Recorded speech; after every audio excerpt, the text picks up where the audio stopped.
What's going on, guys? Matt Marinoff, Real Estate Recovery Group. My co-chair today is Peter Kopec Jr., and this gentleman is a real estate agent with Keller Williams Good old KW. Village Square Realty in Ridgewood, New Jersey. He is a three-time Circle of Excellence Award winner, achieved highest office sales volume in 2017. Peter's a driven entrepreneur who thrives under the pressure and loves to help other individuals. I have to tell you, he is a full-time real estate agent, he works hard to lower the stress level and makes experiences enjoyable and possible to consistent communication and being accessible when you need him.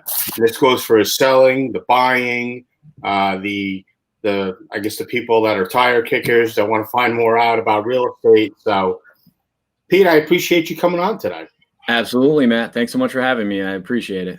Absolutely. So let me ask you a question. How long have you been in real estate? I've been in real estate full-time for 5 years, just this past June. Now, I put your bio up so people could actually take a look at your bio on the interim leading up to the live. Tell us a little bit about yourself. So let's see. I graduated from Saddle Brook High School in 2005. My family was between Bloomfield and Saddle Brook. Out of high school, I kind of, college wasn't really my dream or where I was really headed. So I got right into the workforce. I landed a job with Bob's Furniture, just kind of working in the warehouse, getting started. Ended up getting promoted to warehouse manager. And then they ended up actually, at that time, they were expanding rapidly in New Jersey. So they pulled me onto their corporate team to go around and help them set up the stores, where I traveled all up and down the East Coast from as far south as like Monmouth Junction, north up to Maine. I met reconnected with my now wife, decided I didn't like being on the road so much anymore, and then came back home, did some different odd jobs, mostly physical work, and then got my real estate license about 5 years ago, and the rest is history. So you've been doing it full-time 5 years? Correct. How do you like being a real estate agent? It's the best thing I ever did, hands down. Listen, every job has its challenges, especially in the entrepreneurial space or where you're really on your own. But it's hands down the best decision I ever made.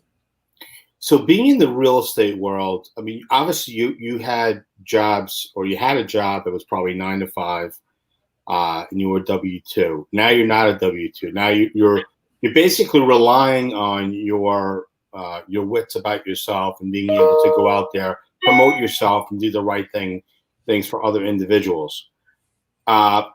What's right now? What is your main focus? Would you say? My main focus in real estate, yeah, I mean, it's residential real estate. Listings are, really, I mean, my main focus is helping people sell their house. But of course, helping people buy their house is just as important. And most times people who are selling need to buy.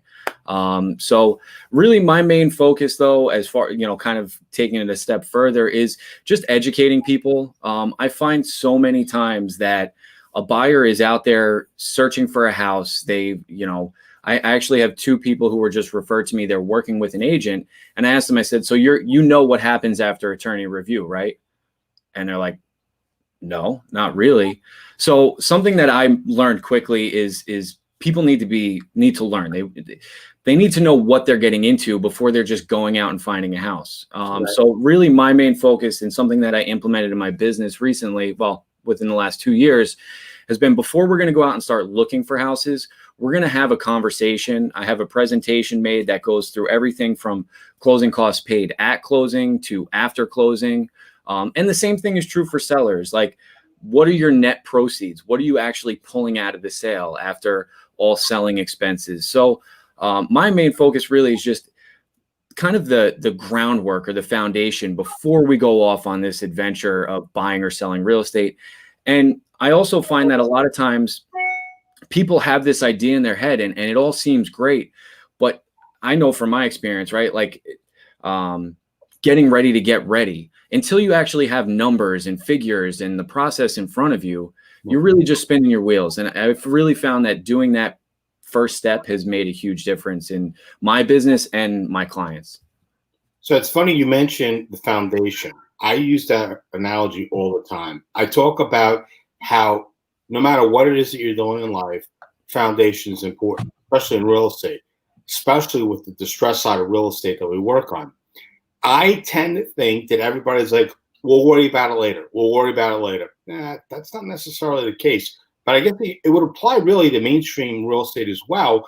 The foundation is what you're going to build off of, similar to a house. And I think that's why a lot of people that are in the real estate world use that terminology, that lingo, saying the foundation. Because if the foundation does not hold, everything that goes on top, first floor, second floor, attic space, additional load-bearing weight that's going to be up there, if there's going to be air conditioning, compressors, heating units, whatever it is, it can all come down. So it's important that everybody's on the same page. And that's why I always say, listen, from the foundation up, everybody has to understand what their job, what their role is to make sure things work. So I'm happy that right from the gate, you were talking about the net proceeds from people selling a property, buying a property, the what you need for closing costs, incidentals. God forbid something happens and there's a hiccup and 1 month you can't pay.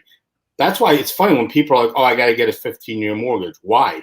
Get a 30-year mortgage and keep paying your 15-year payment or whatever it is that you want to lower the payment. But God forbid if something happens, that month you don't have to make that exact payment, because calling up your mortgage company and saying, hey, look, I know my payment's $2,600 a month, but hey, you know what? I can only pay $1,600.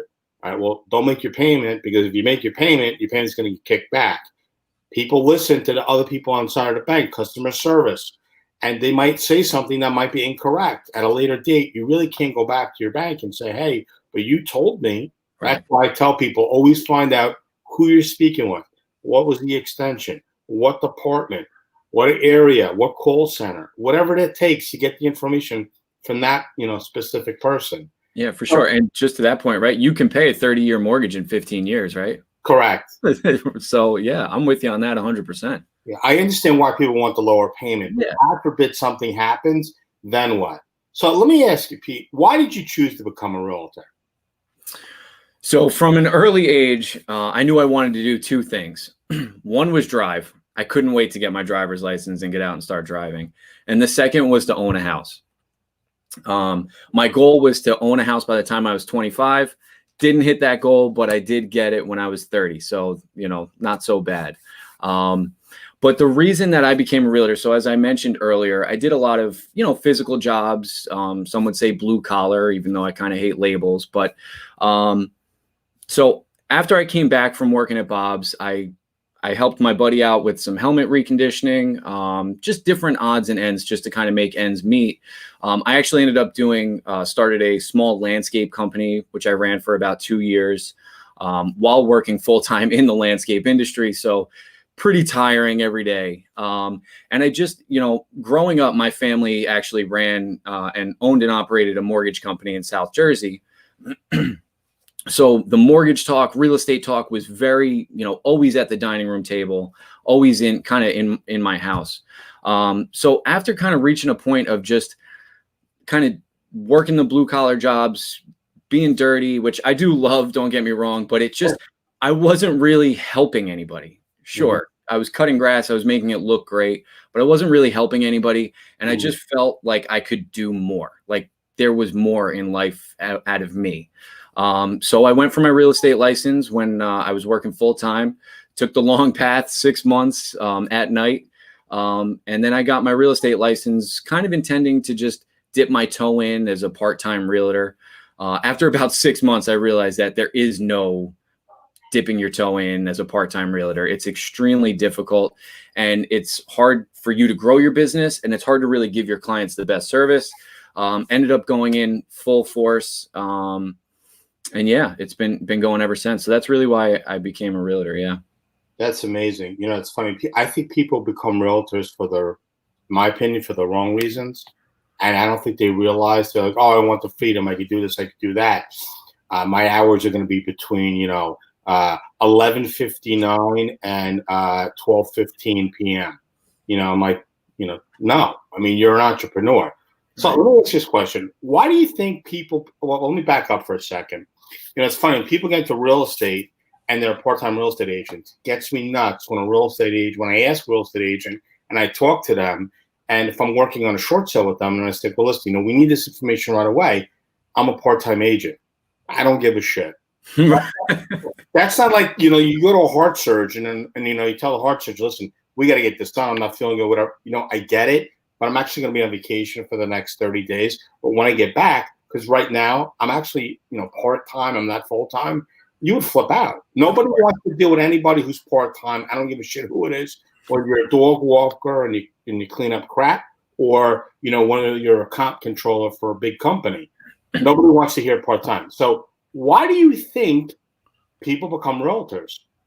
Absolutely. So, and just to backtrack on that, I think as a part-time realtor, you don't have a full-time job and you're a part-time realtor. If you're going to do it for real, you have two full-time jobs is really what it is.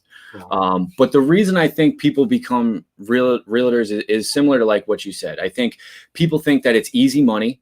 You just put it on the MLS and it just sells. And then, you've got this big fat check. And then, like you said, I think probably the most common thing that I hear is, make my own schedule and have flexibility. I don't think that there could be a bigger misconception in that regard, because you don't really make your own schedule, because your schedule is based around when your clients are available. If you have a client who works in retail, guess what? You're showing a home in off retail hours. I mean, so I think that that's a big misconception. I think the easy money concept, I think anybody who's bought or sold a house has and maybe walked away saying, wow, what did they really do? Either their agent was not very good, or they missed a lot of the background stuff that was going on. I mean, there's things, emails, phone calls that I'm making a lot of times without, my client even knowing that I'm doing it.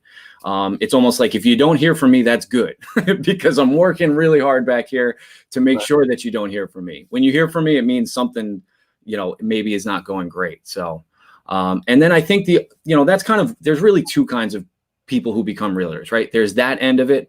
And then there's also the people who want to be entrepreneurial, who are tired of living in the rat race and the 9-to-5, stuck in one area, and kind of have always had that entrepreneurial spirit.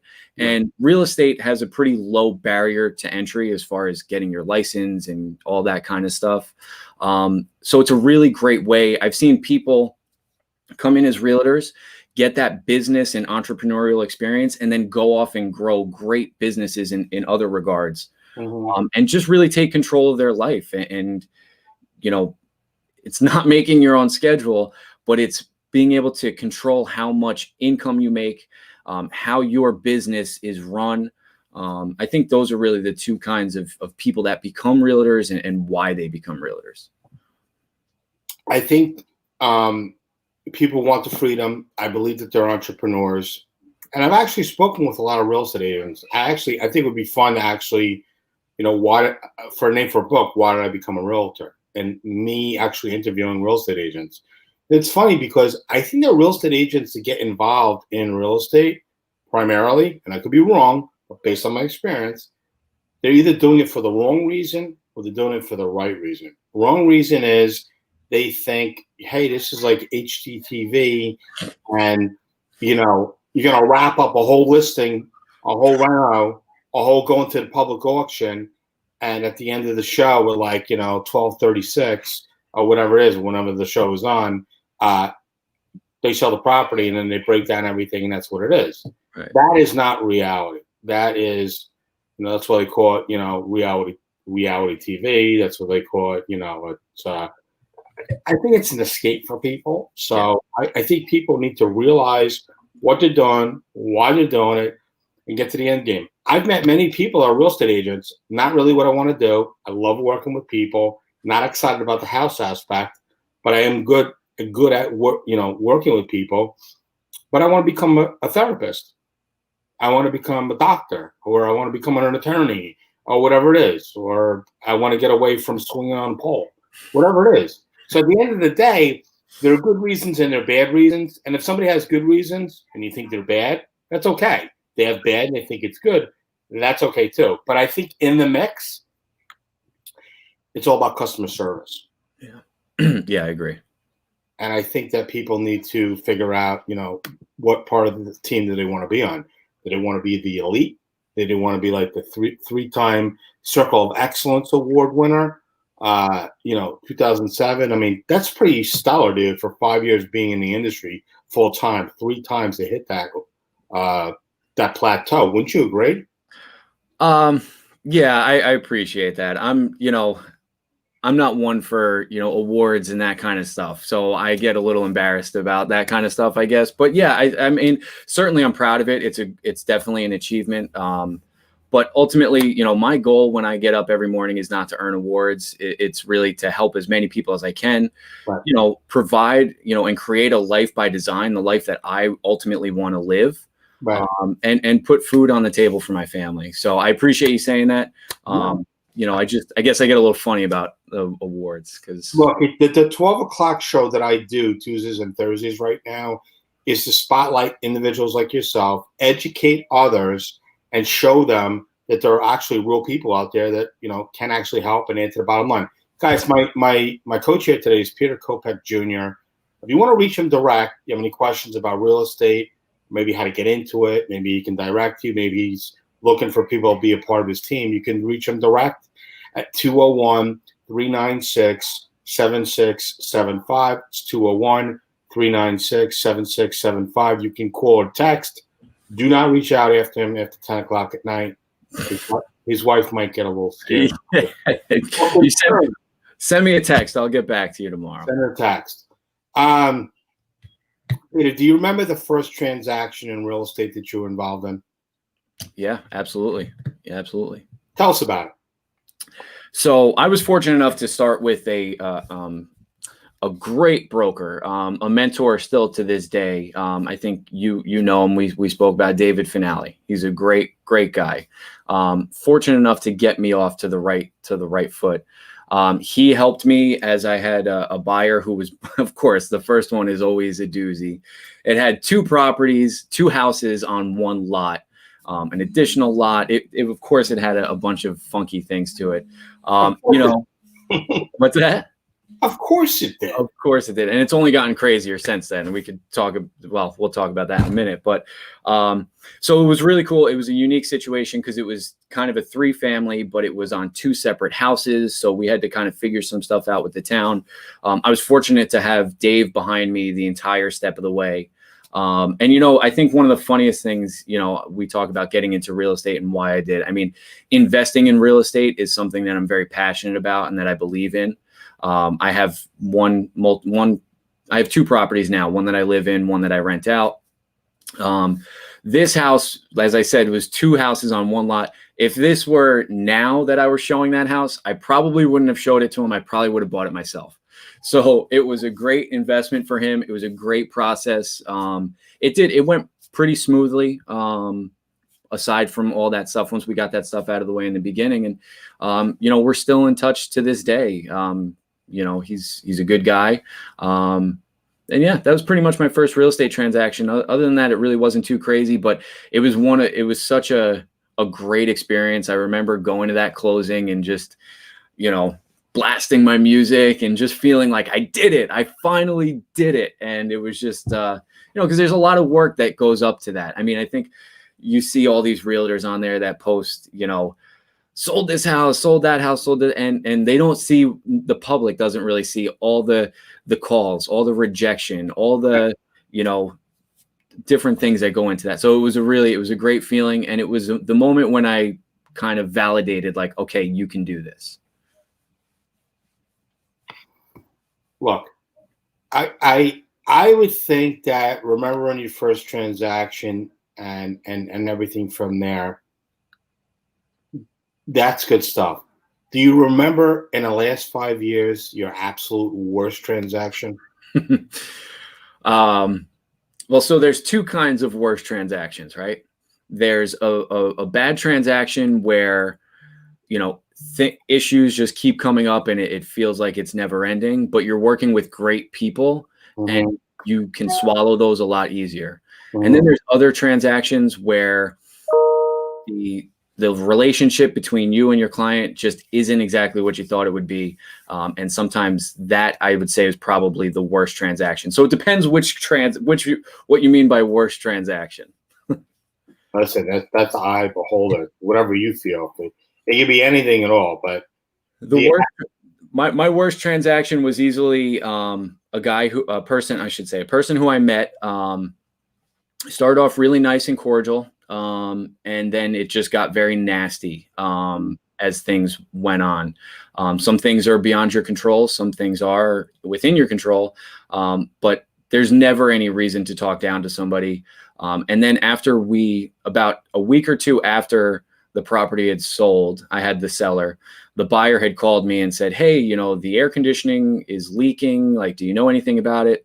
It became very clear to me that this was a dishonest person who didn't really appreciate other people's help. And so that was by far my worst transaction, and someone who I wouldn't work with again.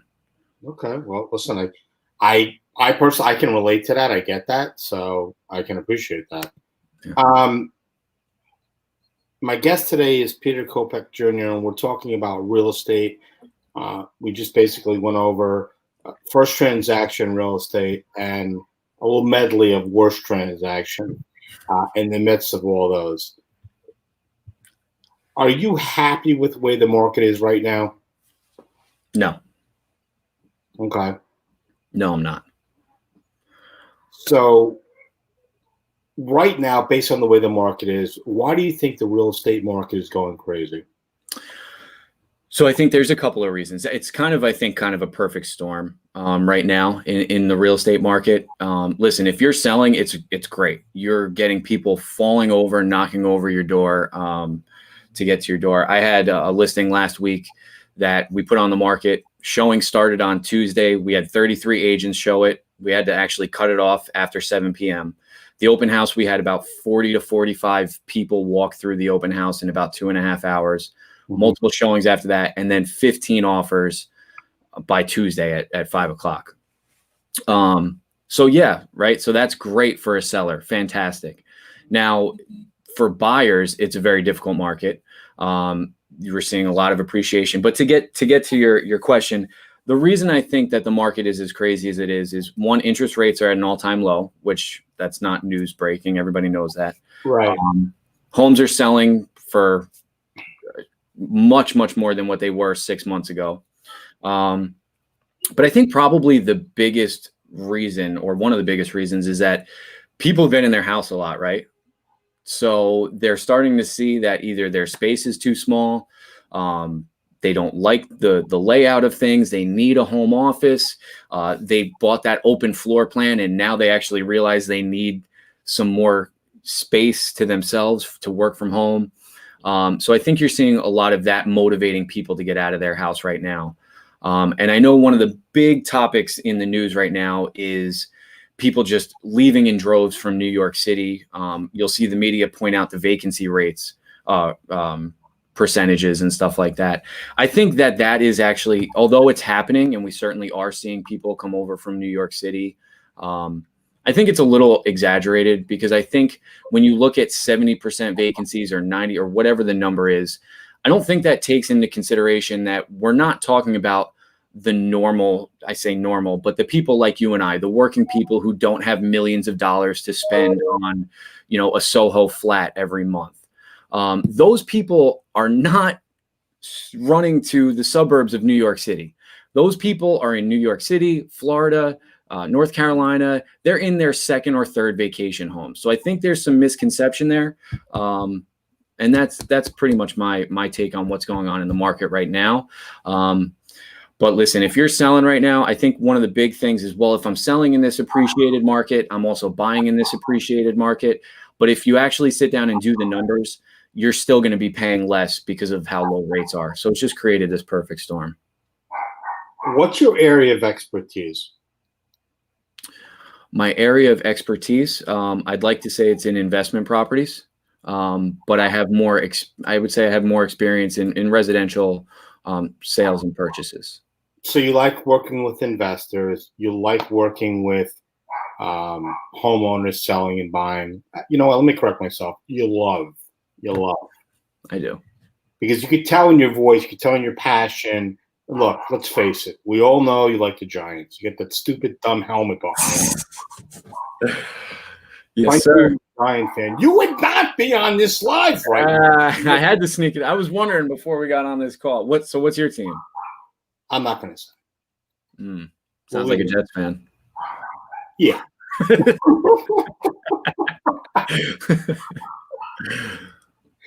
Listen, we were good back in 1968. Yep. I'll leave it at that. Yep. All right. So let's get down to it. When I told you that I wanted you to come on down and I wanted to talk to you live on StreamYard, you were excited. Not for the reason that most people would. You were excited because you want to say how you found out about the team and how you found out about my beautiful assistant, Leah. And I say beautiful, I say inside and out, because there is no caring person. I'm a caring person, but she's probably 2 times more caring than I am and understanding the process of the foreclosure and everything else. How'd you find out about Real Estate Recovery Group? So I had a transaction. I met with my client at the time. It was referred to me by a family friend who was looking to sell her house. And we, upon doing the numbers, as we talked about before, building that foundation, we found that with the condition that the property was in and what was owed on the mortgage, we were, in a short sale situation. So I had reached out, Keller Williams, my office is great. We have no limit of resources. So I reached out to one of my colleagues. I asked around, got connected with one of my colleagues, and he connected me with Leah. Now I had also seen some of your stuff on social media and different things. But Leah was the person I was directly contacted with. And then afterwards I kind of was like, oh, RRG. And I kind of put it all together and realized that it was all, part of the same team. So now you spoke with Leah. You had an understanding of who she was and everything like that. What was the first transaction? What was the transaction that we worked on? Or the team has worked on? And first and foremost, what's been your experience working with the team? Because I know you've been in contact with Leah and well. Right. Yeah. So first of all, Leah is amazing. As you said, I echo everything you said about Leah before. She actually cares a lot. So I remember, I realized that this was a short sale and I'd gotten the referral, and I went back to meet with my client and we got Leah on speakerphone. And I'll never forget this. I'm sitting there at the table and she is on speakerphone, and there's a lot of uncertainty, especially with someone who's not, I didn't really have I had one short sale prior to this. So I didn't really have a ton of experience. Leah came out of the gate just like, boom, this is what's happening. This is what you have to do. This is how we're going to take the next steps. This is how we're going to get you to where you need to be. And I remember the confidence that came out of Leah. And I remember thinking to myself, okay, we're good. We got this. Like, we've got the right person on board who we needed. So that I remember that was my first introduction with Leah and RRG. Okay. So basically, there's really no other way to talk about it. Let's talk about the transaction that just closed between Peter Kopec Jr. and the RRG team. And I got to tell you, I love the fact that Leah's, if I'm not steering the ship, I don't have to worry about it. I could focus on building the brand, building the business, bringing in the leads, getting people excited about finding out that there's a company out there that cares. It was very hard for me. Most people don't know this, but for many years, I was a one-man show. I did a lot of stuff with different organizations, but I was the greeter, the meter. I was the intake, the processor, the negotiator, the break the balls of the bank. Let's get the deal closed. And everything else. To put somebody in that position, I couldn't find a better person, even if I tried, than Leah. Yeah. So let's talk about the transaction. Tell people a little bit about the behind the scenes of what had happened with the short sale and how we were able to assist and help you and the homeowner. For sure. So I don't know how much time we have left on this call because there was a lot that came up in this. But anyway, so we knew that, going into it, that the property, there were some renovations that weren't able to be completed due to hardships. But the biggest thing was there was an abandoned oil tank in the driveway. We knew this was going to be an obstacle, but we didn't know for sure if there was any contamination or what it is. So we knew, this is an as-is property. So that's where we are. So I'm just going to kind of set the stage there. We first start going through the process of getting the short sale going. So the bank sends out, an appraiser to do a drive-by and see, kind of the condition of the property and get familiar with it. Well, somewhere along the line, I guess it was the appraiser who mentioned that this house was vacant. So they sent out a lockout team. The lockout team goes to change out the locks if it's an abandoned home to make sure people aren't coming and going. Turns out that the people who were there to do the lockout took items from the house. They thought it was abandoned. They basically stole from this person's house. So that was the first step. So my client gets home at, I remember here, I was home on my back porch, got a call about 8:30, 9 o'clock. My poor client, she's a beautiful person, is just crying. She's upset. She's locked out of her house. They go back, they watch the video camera. They see that people actually stole from her house. So that's okay. How much worse can this get? We've got the bad stuff out of the way early. Fast forward, we get the property on the market. And again, let me just backtrack real quick. In that situation, aside from the police, I don't know who you're supposed to call. I was so grateful to have Leah to be able to call her and her attorney and put us in touch with, okay, no, this is not normal. This is why this happened. And this is what we have to do about it. So having her on my team in that process was crucial. Fast forward, we now get an offer on the property. We had a couple offers, couple showings, got an offer on the property, full price offer as is. They're going to do, I think it was a renovation loan at that time. Okay, great. But, as is as is. So I don't think I'm missing anything up to this point. So then they do the home inspection, all is well. I take a short little trip out to Arizona. I don't know if you've ever been to Arizona, but there's this great spot called Slide Rock where you can it's like a natural forming slide. It's beautiful. So I remember I was there, had, my flip flops on, my phone is off to the side. I pick up my phone and it's the agent calling me, saying that, oh no, I'm sorry. It's the homeowner calling me saying that, hey, Pete, so there's a bunch of construction people here. They pulled the oil tank out of the ground without our permission. And it was just, again, another mayhem moment. Called Leah, the attorney. We're all working this out together. I had to call the oil tank removal company, the agent. It was this whole mess. Come to find out that apparently you can get a permit, not as the seller, to pull out some random person's oil tank. I don't know if you've ever heard of this, but I didn't know that was exactly legal. So that was pretty crazy. Even speaking with Leah, I think speaking with you, you've never had an experience quite like that, right? So when somebody pulls something like that and actually does something like that, it's usually someone who's trying to do something underhandedly. Obviously, there was no communication on it. What ultimately happened with that buyer? So what ultimately happened was after they pulled the tank, they requested $70,000 in credit for repairs. So it was clear that this was not the right buyer from the beginning. If there was any misconception that we would be issuing any credits, they were wrong. And we certainly made that clear in the beginning. I'll chalk it up to miscommunication. Some may say it was, unethical behavior, but hey, it is what it is. So fast forward, we get out of that transaction. It's obviously we're not giving a $70,000 credit.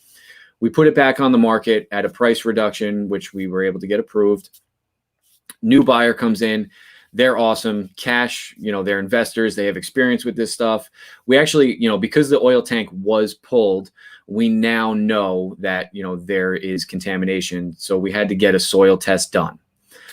Thanks to Leah and her resources, we were able to get a guaranteed quote for oil remediation. So for anybody who doesn't understand what that means or why that's beneficial, the biggest risk of buying a house with an abandoned oil tank is because of potential contamination.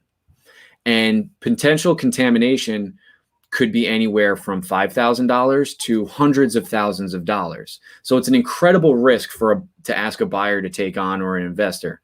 So by working with this company, we were able to provide a guaranteed quote, which the oil remediation company said, listen, the most you'll pay for this remediation is $10,500. If we're wrong and it's any more than that, we're going to foot the bill. We're going to have to eat it.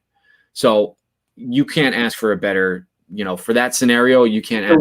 That was a win-win, 100%. Yeah, it was crucial.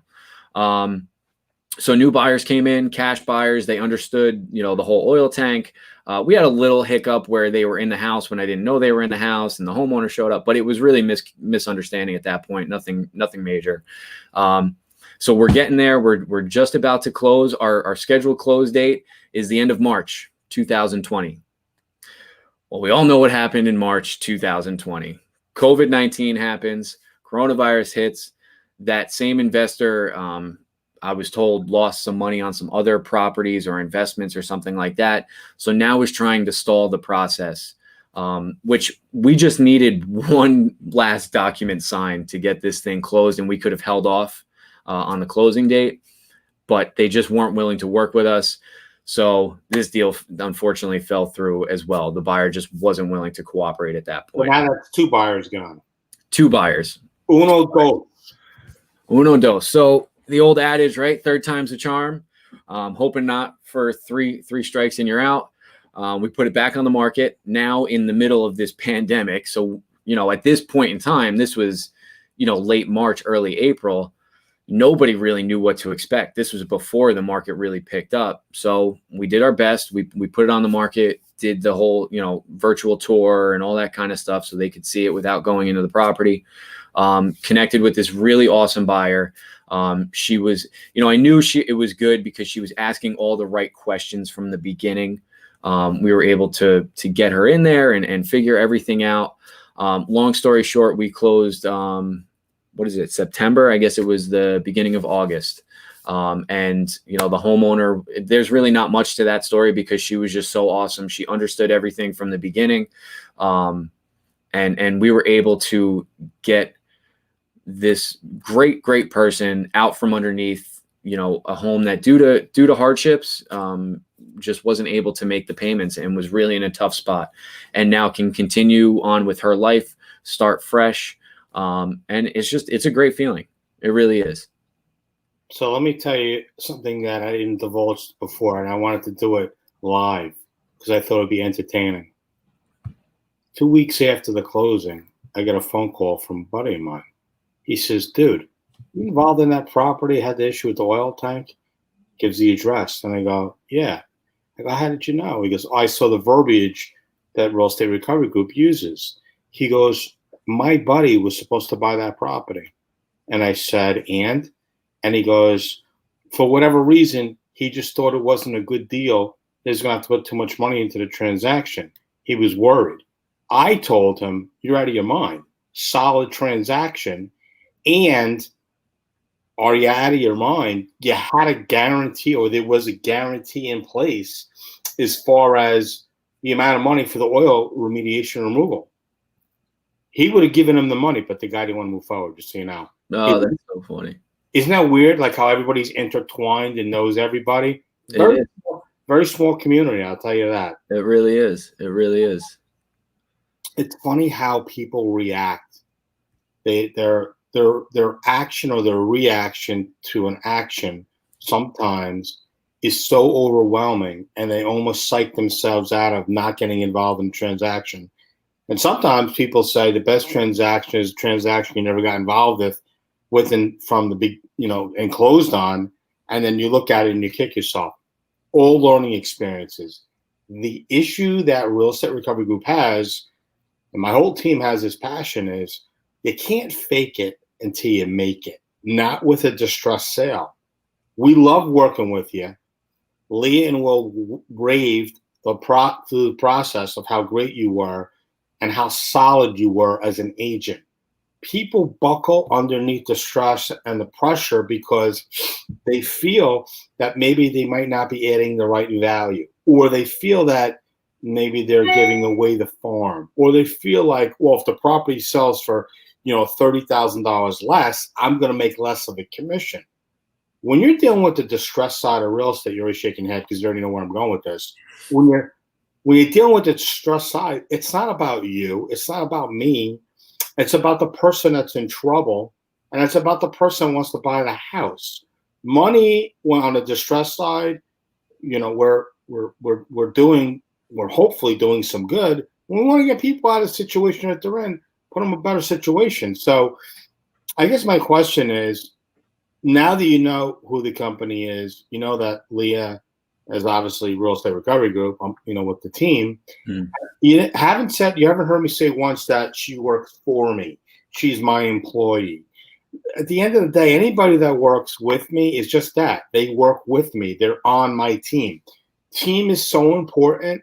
And I think the problem is that people are so money driven that they lose, I think, not only the common sense, but the fortitude of what it is that they're really trying to accomplish. And by doing that, you're turning people off, and you're going to make it that people are going to want to deal with you. I would be surprised if you didn't at least get one phone call from either the live, and I'll tell you what I'm going to do, Pete. I'm actually going to put this on one of our websites as a marketing tool. And I'm going to say it, and I'm going to leave this as a marketing tool, because people need to understand that it's so important to have a team. If you don't have that team in place, you're gonna fail. You can't do everything yourself. So I guess my question is, if something does pop up going forward, or if you know somebody that's in trouble, what's your thought process going to be? Are you going to worry about, oh my God, how am I going to get the transaction done? Or are you going to say, hey, this is the go-to people? I've already sent. That's already been my mentality. I've already talked to people, colleagues of mine who, and not even just colleagues. I mean, look, we all know people who go through hardships. Like, it's nothing to be embarrassed about. It happens. Yeah. The worst thing you can do is not talk about it and reach out to somebody who can help you. Yeah. And I think that the greatest thing, it was a great thing, because now I have the confidence that when I go on a listing appointment and I talk to somebody who, sorry, the numbers aren't working out, this is actually what your best option is. I don't have to go home and Google what is a short sale and figure out what the first step is. No, I know I can sit down and say with confidence, well, it's no problem. I've got part of my team that handles the short sale. I'm going to stay in my lane because this is what I do. And they're going to be in their lane, and together we're going to get you to where you need to be. The experience with RRG was great. I feel that it added another lever to my business, because now I can help more people. And listen, someone who doesn't have any experience with short sales or no interest even in doing short sales should not be on the phone with the bank for the seller. In my opinion, they should not be, like you said, faking it until they make it. And frankly, I don't know why they would. You guys are here to help. So it's been a great experience, even though, like I said, worst transaction. What do you qualify as worst? Because it really wasn't the worst transaction. Was it the most challenging transaction I've had? Yes. Was it one of the most rewarding transactions I've had? Absolutely. So for me, it's a no-brainer. You guys are on my team moving forward, and I'm excited for the more people that I can help.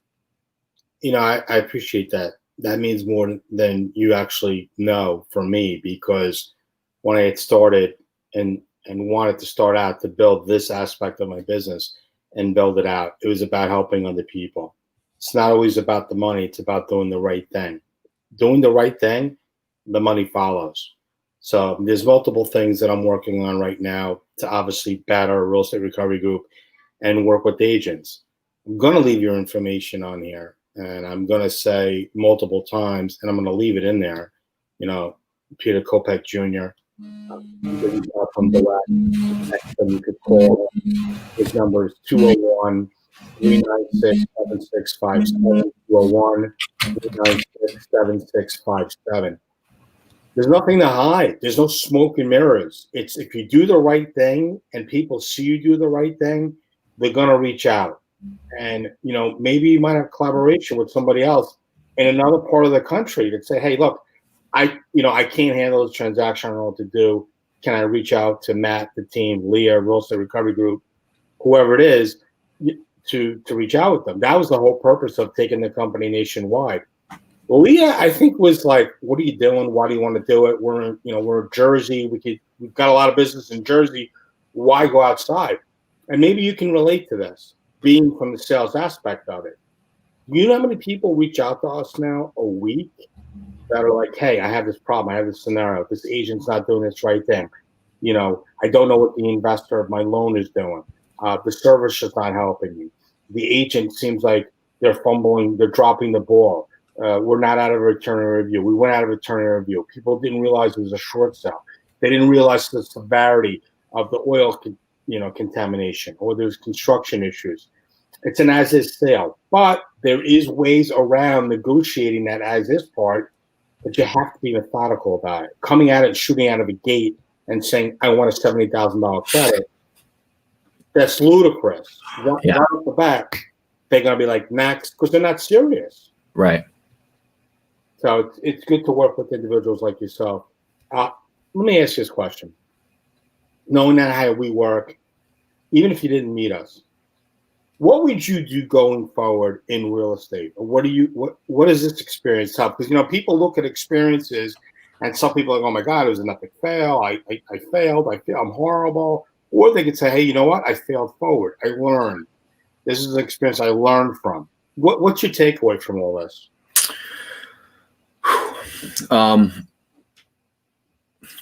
Geez, I mean, there was a lot to take away from this particular transaction.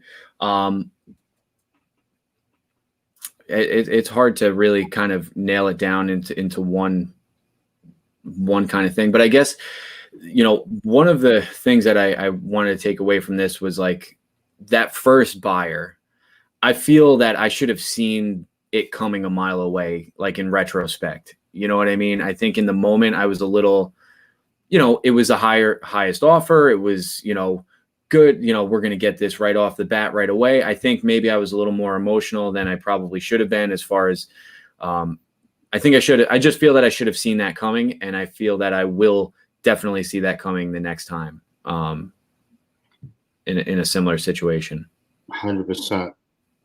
If anybody's watching this and they feel like, they need an extra boost, or if they need help, or honestly, they want to know what their options are. As a listing agent, as a buyer's agent, we work with listing agents and buyer agents all the time. You can contact us toll free at 866-739-3960. Again, that number is 866-739-3960. Hashtag RRG, know your options. A hashtag is out there for a reason. Even if you don't utilize Real Estate Recovery Group, even if you don't utilize somebody like Peter Kopec Jr., at least find out what your options are. Now, people can either do that or they can't. We do have a training class portal that we're getting ready to launch. We're launching the portal because of, obviously the sign of the times that we're in right now. And it's about helping others. And some people might want to learn every aspect about short sales. Some people might want to just scratch the surface so they know enough where they can be dangerous and have a resource to call if they need help. If they want, they can reach out to Peter directly. His information, which I'm going to show again in a minute. It's about helping others, helping people. That is the purpose of the lives that I've been doing. And I hope this education itself is helping people. The website is www.rrgbootcamp.com, www.rrgbootcamp.com. That will be live soon. And obviously, I'll let everybody know about it. My guest today is Peter Kopec Jr. And obviously, if you want to reach out to Pete direct, you can do so. His direct number, and you can text and call him, is at 201-396-7675. 201-396-7675. Pete, is there anything you want to add in closing? Is there anything that you want to talk about, or if there's anything in particular? Yeah. So a couple of things. I mean, one thing I kind of touched on this earlier is I think it's important for anybody who may be listening, or maybe anybody who needs help, is it's okay to need help. It's okay to have hardships. It's okay to fall behind.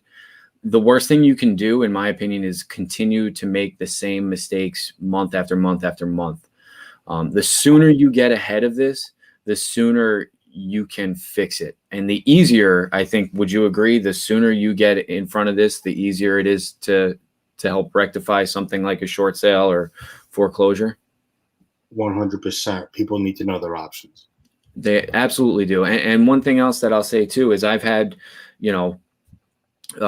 personal friends and family, and I've called Leah, and just, this wasn't a real estate, this wasn't anything that was going to, make money for the company necessarily. I mean, but I just had general questions, and she 100% was open and had the conversation. And it was, I mean, I guess what I'm saying is what you're saying now about it's more than just money. It's about doing the right thing and helping people.